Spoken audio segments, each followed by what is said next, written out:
Hello everyone, welcome to our channel. Telugu రాష్ట్రాల్లో కుండపోతగా కురుస్తున్నటువంటి వర్షాలు వివరాల్లోకి వెళ్దాం. వాతావరణ పరిస్థితులు ఏంటో తెలుసుకుందాం. వాటన్నిటికంటే ముందు మీరు ఇంకా మన ఛానల్ కనుక సబ్స్క్రైబ్ చేయనట్లయితే వెంటనే సబ్స్క్రైబ్ చేయండి. ఇక వివరాల్లోకి కనుక వెళ్ళినట్లయితే ఉత్తర కోస్తా జిల్లాల్లో భారీ వర్షాలు నమోదవుతున్నాయి.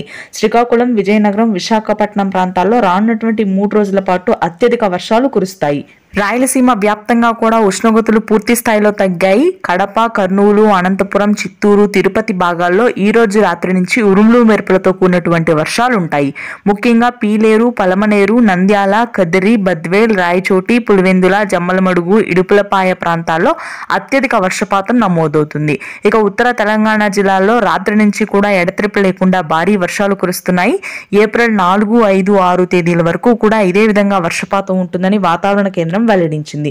ప్రాంతాల వారీగా తెలంగాణలో చూసుకుంటే ఆదిలాబాద్, ఆసిఫాబాద్, ఆ తరువాత రంగారెడ్డి, యాదాద్రి, జనగామ, హన్మకొండ, వరంగల్, ములుగు, భద్రాద్రి, మంచిర్యాల, హైదరాబాద్ లోని Yousufguda, Ameerpet, Malkajgiri, GHMC, Charminar, old city, Panjagutta, Khairatabad ప్రాంతాల్లో భారీ వర్షాలు నమోదు కానున్నాయి. ఎల్బీ నగర్, వనస్థలీపురం ప్రాంతాల్లో కూడా తేలికపాటి నుంచి మోస్తరు వర్షాలు కురుస్తాయి. Thanks for watching.